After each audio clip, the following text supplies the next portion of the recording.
सीतामढ़ी बिहार से किशोरी शरण जी महाराज। हाँ, दंडवत महाराज, दंडवत। राधा राधा। श्री महाराज जी, कुछ संतों का कहना है कि नाम जब व्याकुलता के साथ होना चाहिए, तो वो व्याकुलता कैसे प्राप्त हो? ये नाम जप ही व्याकुलता पैदा कर देता है। नाम जप ही व्याकुलता पे जय हम पहले जपते हैं नाम तो हमारे हृदय में पहले जलन होती है। ये अनुभव की बातें हैं।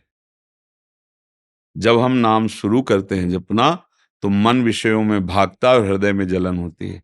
वही जलन पाप प्रवृत्ति का नाश करती। पापों का तो नाश ऐसे ही हो जाता है। हंसी खेल में नाम उच्चारण करे तो पाप नष्ट हो। जब हम नाम जप करते हैं, हृदय में विषयाकर्षण है और हम अधर्म युक्त विषय नहीं भोगते हैं, हृदय जलता है, तो उस ताप में हमारी पाप प्रवृत्ति नाश होती है। जैसे जैसे ताप बढ़ता है तो अनर्थों का नाश हो जाता है, अनर्थ करने वाली प्रवृत्तियों का नाश हो जाता है। अब धीरे धीरे नाम में एक रुचि प्रकट होती है। जब रुचि के साथ नाम जपना शुरू किया तो वो रूप प्रकट करता है आराध्य देव का। अब व्याकुलता पैदा हो जाती है। अब व्याकुलता में जैसे नाम जप का मतलब है आर्त भाव से पुकारना, राधा राधा राधा।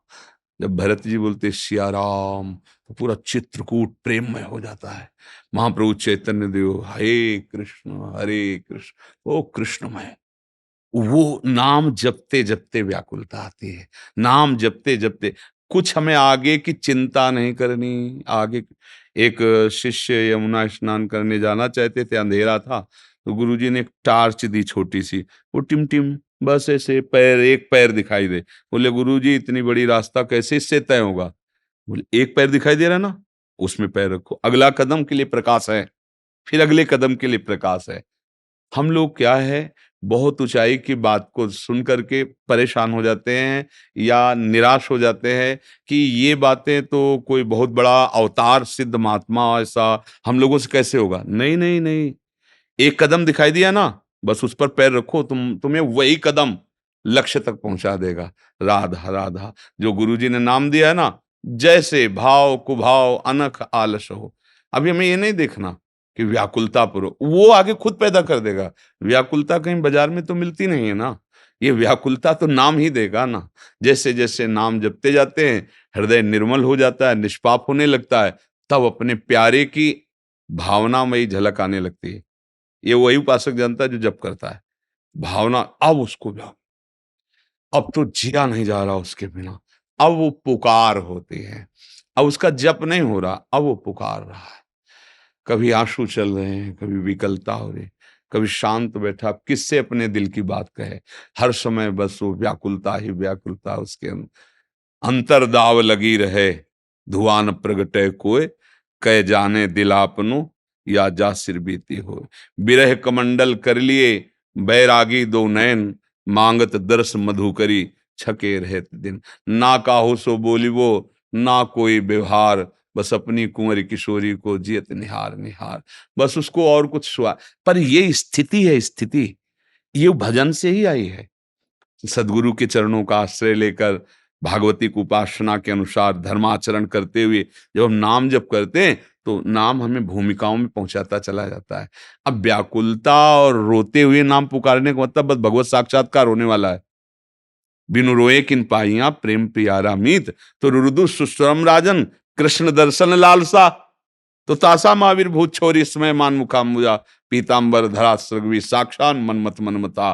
करोड़ करोड़ कामों को मूर्छित कर देने वाले श्री लाल जो महाराज के लिए जहां रो रो के पुकारना शुरू किया तो उसी समय प्रकट हो गए गोपीजनों के। तो मतलब ये तो भक्ति की चरम अवस्था है कि आंसुओं से भिंगो भिंगो करके नाम पुकारना।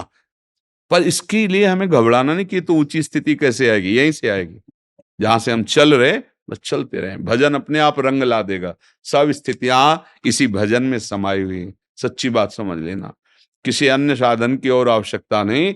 आप नाम पर ध्यान दीजिए, ये सारी स्थितियां प्रकाशित कर देगा। गोस्वामी तुलसीदास जी कहते हैं कि भगवान शंकर को साक्षी करके कहता हूं, मेरी जीभ गल जाए जो मैं एक भी अक्षर कुछ मिथ्या बोलूं। ये रा और माँ, ये दो मेरे माई बाप है, इन्हीं से जो कुछ प्राप्त है मुझे इसी से प्राप्त है। दो अक्षर, जो कुछ प्राप्त है मुझे इसी से प्राप्त है। बिल्कुल पक्की बात समझो। जिसकी बात ये समझ में आ गई कि नाम से सब कुछ, तो लोक परलोक जो चाहोगे सब स्थितियां आ जाएंगी, चाहे भागवती की स्थिति, चाहे लौकिक की स्थिति, सब नाम, बस इतना नाम जप करो कि पहले तुम्हारे पाप नष्ट हो जाएं, पूर्व पाप जो किए हैं, वो जो तुम्हें दुख देने वाले, पहले नाम उनको मिटाता है। इसीलिए जल्दी समझ में नहीं आता, बोले हम तो 4 महीने से जप कर रहे हैं लेकिन कोई हमें लाभ नहीं मिला। लाभ ये तो अमोघ सच्चिदानंद में प्रभु का नाम है, बिना लाभ किए रह ही नहीं सकता। पर लाभ किया है तुम अज्ञानी जीव, तुम्हें पीछे का, तुम चाहते हो वर्तमान में भोग मिले, यही लाभ है। नहीं नहीं, वो अपना तुम्हारे चाहने से नहीं, दवा अपना काम अपने हिसाब से करती है। तो नाम जो है ये भवरोग की अचूक औषधि है। पहले तुम्हारे पापों का, अनर्थों का नाश करेगी, धीरे धीरे रुचि पैदा होगी, नाम गाने सदा रुचि, और फिर आ जाएगी व्याकुलता। और जब व्याकुलता आई, लालसा आई, तो भगवत प्राप्ति हो गई। उसे लालसा आना दुर्लभ है, भगवत प्राप्ति दुर्लभ नहीं।